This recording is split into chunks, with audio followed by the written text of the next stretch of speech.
Olha o horário, 8h30. Então, olha só, armadura. A verdade é a armadura. Tá certo? A couraça da justiça.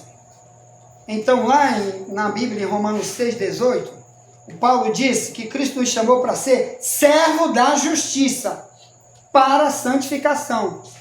Romanos 6,18. O que é servo da justiça? Se nas leis humanas, como o meu amado pastor Davi, aquele advogado também está aqui, ele sabe o que eu estou falando. Então, o Brasil ele é governado por uma Constituição, que são leis, né? Fora dessa lei, o homem é chamado de marginal, que está à margem dessa lei. Isso da cadeia. No cristianismo, tem várias consequências, mas a pior de todas, que a gente vê aí, que está em Efésios 6,14, é você andar desarmado. E o diabo te dá um tiro. Aí, o que ocorre? Você vê pessoas com depressão, com doenças terríveis, por causa da falta de ensino, porque está dando o ensino errado ou aprendendo o ensino errado.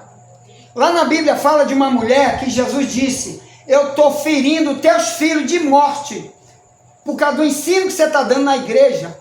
Você nunca viu isso na Bíblia? Apocalipse 2:23.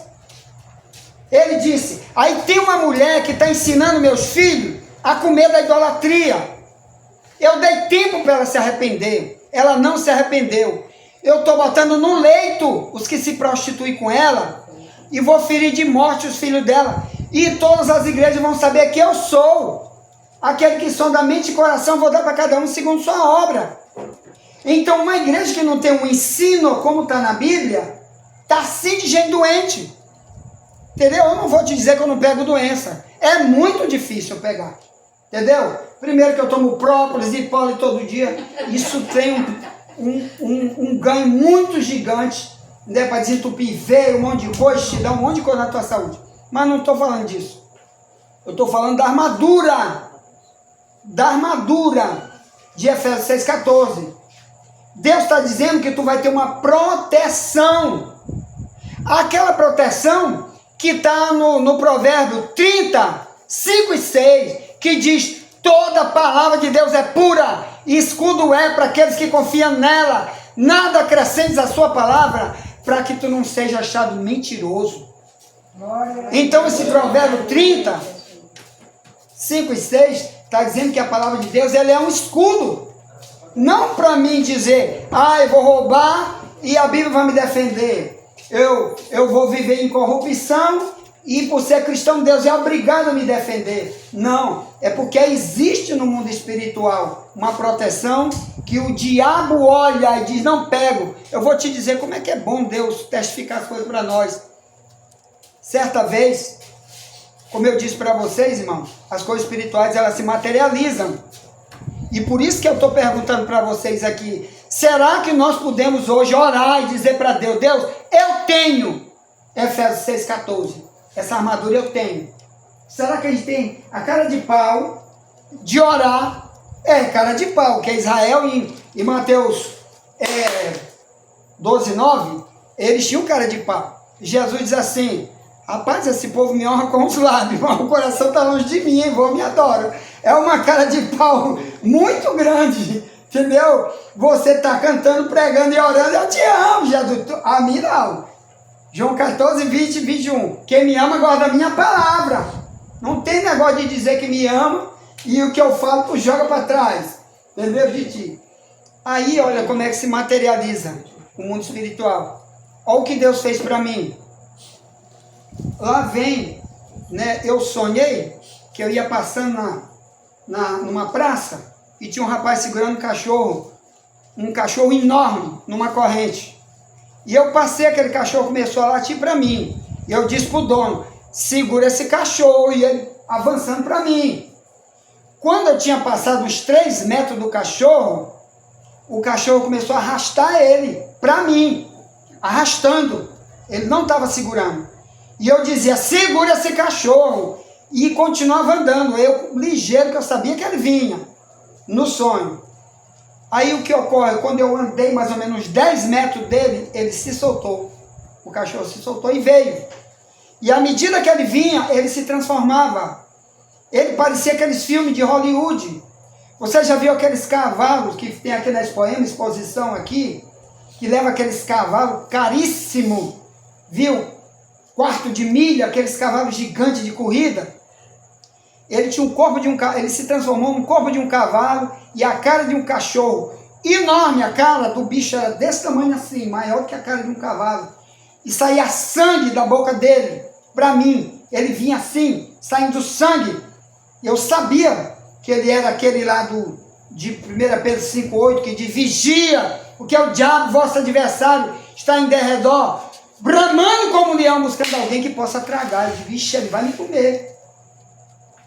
E eu não tinha outra alternativa, era só fugir. No sonho, era fugir, correndo. E quando eu olhei, tinha uma casa velha de palha. Era uma casa velha de palha.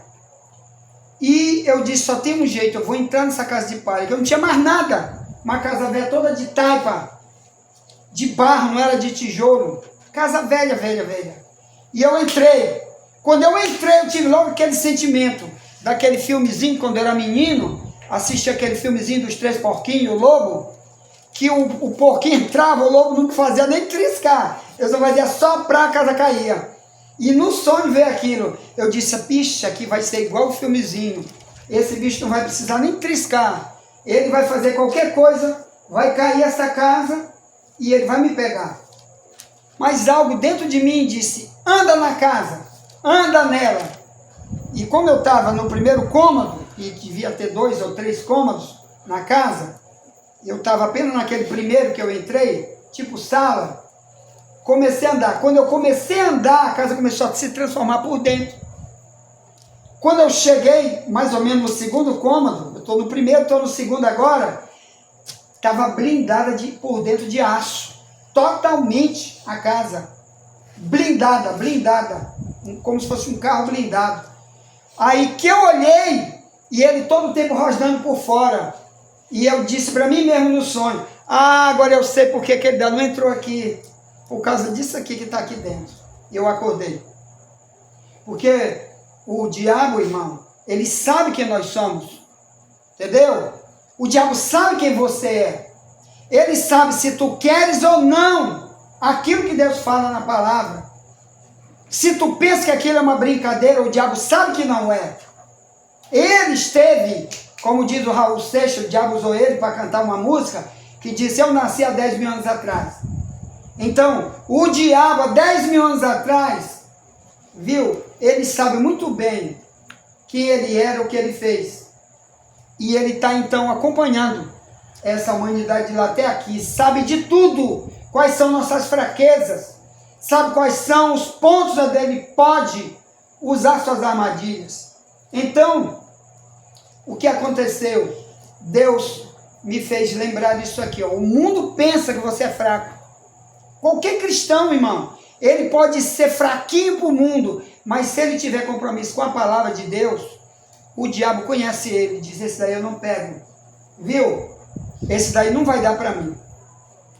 Inclusive, o Martinho Lutero, quando ele foi escrever um dos hinos que a gente até já cantou muito, você gosta muito de cantar em cima, chamado Castelo Forte, o hino Castelo Forte, que no ano 1500, quando o Papa mandou prender o Martinho Lutero, né, eu escrevi até um livro sobre esse tema, Rastro de Sangue, que está no Google, você pode baixar de graça o livro todo, para falar da Igreja Católica, como perseguir o cristianismo, o que foi que os primeiros papas fizeram, instrumento de tortura da Idade Média, para matar multidão de negro, bruxa, gay, e qualquer um que ele chamava de herege, e matou multidões. Então, nessa época, o Martinho Lutero, que era um líder da Igreja Católica, se voltou contra as mentiras do Papa e colocou o que hoje na universidade chama de 97 teses, 95 teses de Martinho Lutero. Não são teses, são versículos da Bíblia que o Martinho Lutero colocou na catedral onde ele liderava, né, salvo engano, na Alemanha, na Inglaterra, um dos dois, e o Papa mandou buscá-lo. E teve uma guerra, então ele foi tirado da mão do Papa, porque o Papa ia matar ele, E o príncipe do país, lá onde Martinho Lutero liderava, amava muito ele. Alemanha? É, mais ou menos isso. Aí o que aconteceu? Colocou ele num castelo e ele fez a tradução da Bíblia. E ele escreve esse hino, comparando o castelo, onde o príncipe colocou ele, que era a prova de qualquer exército, ninguém podia invadir aquilo ali. Ele compara aquele castelo como se fosse o próprio Deus. Ele canta assim: castelo forte é o nosso Deus, amparo e fortaleza, com seu poder defenderá. Ele diz que se o diabo vier, pode vir do jeito que vier, mas ele está no castelo forte. Então ele simbolizava aquela proteção de multidão de soldados que o príncipe tinha em volta do castelo para proteger ele. Como Deus faz conosco, né? Então, olha só, meus amados irmãos, voltando para o que nós temos que entender. A palavra, ela vai ser para nós uma proteção quando a gente de verdade é um cristão. Quando você tem a palavra, qualquer tipo de mensagem da Bíblia, é da Bíblia, é para mim, então eu vou querer. Se eu sou mentiroso, e a Bíblia diz: mentiroso não entra no céu, Apocalipse 21, 8, é o lago de fogo, então não vou pregar heresia para beneficiar ninguém, nem a mim mesmo. Heresia quer dizer, você usa uma mensagem que é contra o cristianismo que já está registrado na Bíblia, entendeu? É uma heresia. E o Paulo disse que um dos problemas do cristianismo no final, né, nem Paulo, é Pedro, 2 Pedro 2, 1 e 2, que muitos líderes vão pregar heresia de perdição e vão negar o Cristo que o resgatou. E o verso 2, 2 Pedro 2, 2, diz que eles vão fazer negócio das pessoas, quer dizer, por causa de dinheiro, vão pregar mentiras. Então esse é um dos problemas que Paulo está dizendo. Você tem essa armadura, pode vir depressão, que agora chama aí de mal do século, que dizem que foi isso que fez. Agora, o Daniel Mastral ter morrido ou não morrido, sei lá, porque tem vídeo, eu assisti hoje vários vídeos antigos dele, ele falando que ele várias vezes teve muita depressão, por muito problema, que a mulher dele morreu, o filho morreu, não sei o que, não sei o que. Mas olha, eu estava comentando no início aqui com a irmã Lúcia, que os problemas que eu já tive na minha vida, e tenho, e vocês aqui, cada um numa área, já tiveram, que Paulo teve, Jeremias teve, Moisés teve, todos os que estão passando, se tudo quanto é tribulação, eu vou me matar, vou me jogar de uma ponte, não tinha nenhum vivo. E outra coisa, as perseguições que o cristianismo passa aqui no Brasil, não está nem para se comparar do que você hoje ser um cristão dentro de um país como Nigéria, onde tem um grupo muçulmano chamado Boko Haram, que o governo federal da Nigéria é muçulmano e autoriza eles a andarem com aquelas .50 em cima de caminhonete, e onde contra a igreja vai atirando e matando. Tem um documentário no YouTube, que é um filme chamado Lista da Zebra. Assiste isso daí, para você ver como é um país muçulmano e igreja todo o tempo atacada e morre muita gente. E você não vai ver nunca um cristão dizer: eu peguei uma arma e me matei, porque meus filhos todos morreram.